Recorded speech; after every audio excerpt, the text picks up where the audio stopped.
নমস্কার বন্ধুরা, মায়ের রান্না অ্যান্ড ব্লগ চ্যানেলে আপনাদের সকলকে জানাই অনেক স্বাগত। আমি আজকে হাজির হয়েছি দারুণ স্বাদের সয়াবিন কারি রেসিপি নিয়ে। এইভাবে সয়াবিন কারি বানালে কিন্তু মাছ মাংসের স্বাদকেও হার মানাবে। ঘরে থাকা কিছু উপকরণ দিয়েই দুর্দান্ত স্বাদের বানিয়ে নিতে পারেন এই সয়াবিন কারি। এই রেসিপিটা কিন্তু রুটি, লুচি, পরোটা কিংবা ভাতের সাথেও অসাধারণ লাগে। অনেকেই অনেক রকমভাবে তৈরি করে থাকেন সয়াবিন, তবে আমি যেইভাবে করি সেটাই শেয়ার করব। আমার রেসিপি জানতে হলে কিন্তু সম্পূর্ণ ভিডিও দেখতে হবে। তো চলুন ঝটপট শুরু করি। তার আগে যারা এখনও চ্যানেলটাকে সাবস্ক্রাইব করেননি তারা অবশ্যই চ্যানেলটাকে সাবস্ক্রাইব করে পাশে থাকা বেল আইকনটা ক্লিক করবেন। আর যারা ফেসবুক থেকে দেখছেন তারা চ্যানেলটাকে অবশ্যই ফলো করে রাখবেন। তো এখানে প্রথমেই নিয়েছি 150 গ্রাম মতো সয়াবিন। আমি আমার পরিমাণ মতো নিয়ে নিয়েছি, আপনারা আপনাদের পরিমাণ মতো নিয়ে নেবেন। তারপরে একটা বাটির মধ্যে আমি জল গরম করে রেখেছিলাম। সেই গরম জলের মধ্যে আমি সয়াবিনটাকে দিয়ে 10 মিনিট মতো ভিজিয়ে রাখবো। তাতে কিন্তু সয়াবিনগুলো বেশ ফুলে যাবে, আর যতটা ফুলবে ততটাই কিন্তু খেতে ভালো লাগবে। ওদিকে সয়াবিনটা ভিজুক, এদিকে আমি একটা মশলা তৈরি করে নিচ্ছি। দিয়ে দিলাম পরিমাণ মতো কাঁচা লঙ্কা, দিয়ে দিলাম আদা আর রসুন। এবার মিহি করে পেস্ট করে নিচ্ছি। তো দেখুন বন্ধুরা, মিহি পেস্ট কিন্তু একেবারে তৈরি হয়ে গেছে। এরপর আমি পেস্টটাকে একটা বাটির মধ্যে নামিয়ে নিচ্ছি। এদিকে কিন্তু সয়াবিনগুলোও একেবারে নরম হয়ে গেছে, দেখতেই পাচ্ছেন। এরপরে কিন্তু আমি জলগুলো চিপড়ে কিন্তু ভালো করে আবারও পরিষ্কার জলে ধুয়ে নেব। ঠিক সেম প্রসেসেই কিন্তু করতে হবে। দেখতেই পাচ্ছেন আমি কিন্তু খুব ভালো করে জলগুলো চিপড়ে নিচ্ছি, আর দেখতেই পাচ্ছেন কতটা পরিমাণ নোংরা বেরিয়েছে। এরপরে আমি আবারও ফ্রেশ জল দিয়ে কিন্তু সয়াবিনগুলো ধুয়ে আবারও আমি চিপড়ে নেব।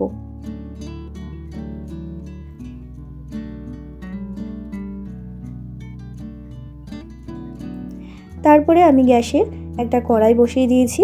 তার মধ্যে একটা মশলা তৈরি করে নেব। দিয়ে দেবো গোটা জিরে, গোটা ধনে, গোটা গোলমরিচ, গোটা গরম মশলা এবং শুকনো লঙ্কা। এরপর শুকনো খোলায় ভেজে কিন্তু আমি মিহি করে গুঁড়ো করে নেব। আর মাথায় রাখবেন, মশলা কিন্তু খুব বেশি ভাজা যাবে না, একেবারে যেন পুড়ে না যায়। তো দেখতেই পাচ্ছেন মশলাগুলো কিন্তু ভাজা হয়ে গেছে। এরপরে মিক্সিং জারের মধ্যে দিয়ে আমি মিহি করে কিন্তু গুঁড়ো করে নিচ্ছি। তো দেখুন তৈরি। এরপরে কিন্তু আমি গ্যাসে আবারও কড়াই বসিয়ে দিয়েছি। তার মধ্যে দিয়ে দিলাম পরিমাণ মতো সর্ষের তেল। আর মাথায় রাখবেন, এই রেসিপিটাতে কিন্তু একটু তেলটা বেশি ব্যবহার করবেন। আর আমি এখানে সর্ষের তেলের ব্যবহার করেছি, আপনারা চাইলে কিন্তু রিফাইন্ড অয়েলও করতে পারেন। তারপর তেলটা গরম হয়ে গেলে সামান্য পরিমাণ দিয়ে দিলাম লবণ। লবণটা দিয়েই আমি দিয়ে দিয়েছি আলু, ডুমো ডুমো করে কেটে রেখেছিলাম, সেটাই দিয়ে দিলাম।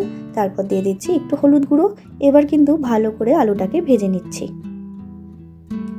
তো দেখুন বন্ধুরা, খুব ভালো করে আলুটাকে ভেজে নিয়েছি, দেখতেই পাচ্ছেন। এরপরে কিন্তু আমি তেল ছেঁকে আলুগুলো তুলে নিচ্ছি। তারপরে ওই তেলের মধ্যেই আমি দিয়ে দিলাম গোটা জিরে ফোড়নের জন্য। এরপর দিয়ে দেব দুটো তেজপাতা। এবার ফোড়নটাকে একটু ভেজে নেব। ফোড়নের যখন একটা মিষ্টি গন্ধ বেরিয়ে আসবে তখন দিয়ে দিতে হবে দুটো মিডিয়াম সাইজের পেঁয়াজ কুচি। যেহেতু এখানে আমি 150 গ্রাম সয়াবিন করব, তাই এখানে দুটো মিডিয়াম সাইজের পেঁয়াজ কুচি যথেষ্ট। এবার ভালো করে ভেজে নিয়েছি পেঁয়াজ কুচিটাকে, দেখতেই পাচ্ছেন হালকা লাল হয়ে গেছে। এরপরে আমি দিয়ে দিচ্ছি আদা, রসুন এবং কাঁচা লঙ্কার পেস্ট। এবার আদা, রসুন, কাঁচা লঙ্কার পেস্টটা দিয়ে একটু নাড়িয়ে চাড়িয়ে নেব, যাতে আদা রসুনের কাঁচা গন্ধটা একেবারে চলে যায়।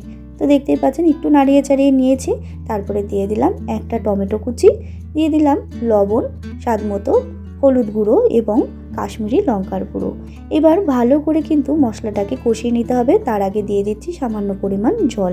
জলটা দেওয়ার কারণ মশলাটা যেন পুড়ে না যায়, আর যতক্ষণ না মশলা দিয়ে তেল ছেড়ে যাতে ততক্ষণ কষিয়ে নেব। তো দেখুন বন্ধুরা, মশলা দিয়ে কিন্তু খুব ভালো পরিমাণে তেল ছেড়ে গেছে, আর মশলার কালারটা একেবারে চেঞ্জ হয়ে গেছে। এরপর দিয়ে দেবো আমি 3 চামচ মতো ফ্যাটানো টক দই।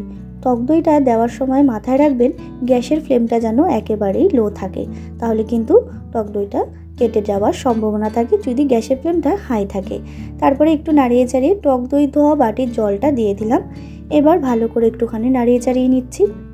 তো দেখুন বন্ধুরা, ভালো করে একটু নাড়িয়ে চাড়িয়ে নিয়েছি, ওই ধরুন 1 থেকে 2 মিনিট মতো। তারপরে দিয়ে দিচ্ছি আমি সয়াবিনগুলো দিয়ে কিন্তু খুব ভালো করে কষিয়ে নিতে হবে, যাতে সয়াবিনের মধ্যে খুব ভালো মতো মশলাটা ঢুকে যায়।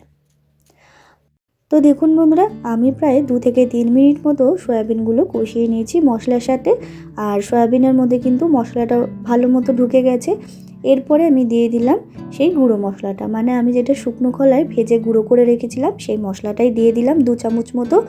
এরপর দিয়ে দিলাম একটু চিনি। চিনিটা কিন্তু এখানে স্কিপ করা যাবে না, চিনিটা এখানে দিতেই হবে, যেহেতু এর মধ্যে টক দই আর টমেটো দেওয়া আছে। একটু টক ভাবটা কাটানোর জন্য কিন্তু চিনিটা দিতে হবে, তাহলে সব কিছুই ব্যালেন্সে থাকবে। তো দেখুন আবারও একটুখানি মশলাটাকে কষিয়ে নিয়ে সয়াবিনের সাথে দিয়ে দিলাম আমি পরিমাণ মতো জল। যেহেতু আমি এই রেসিপিটা একটু গ্রেভি মতো করব, তাই খুব বেশি জল দেব না। এরপরে দিয়ে দিচ্ছি আমি ভেজে রাখা আলুগুলো। এরপর 4 থেকে 5 মিনিট মতো কিন্তু আমি ঝোলটাকে ফুটিয়ে নেব। তো দেখুন বন্ধুরা 4 থেকে 5 মিনিট পর ঠিক ফিরে আসলাম, আর ভালো মতো কিন্তু ঝোলটার সাথে সয়াবিন আর আলু ফুটে গেছে। সয়াবিনের মধ্যে কিন্তু খুব ভালো মতো ঝোল ঢুকে গেছে। এরপরে দিয়ে দিলাম 1 চামচ মতো ঘি। এখানে ঘিটা দিলাম, আর আপনারা চাইলে গরম মশলার গুঁড়োও দিতে পারেন। এইখানে যেহেতু আমি গরম মশলা আগেই আমি ভেজে গুঁড়ো করে দিয়েছিলাম, তাই আমি আর গরম মশলার গুঁড়ো দিলাম না। আর আমার কিন্তু রেডি একেবারেই এই সয়াবিন কারি রেসিপি।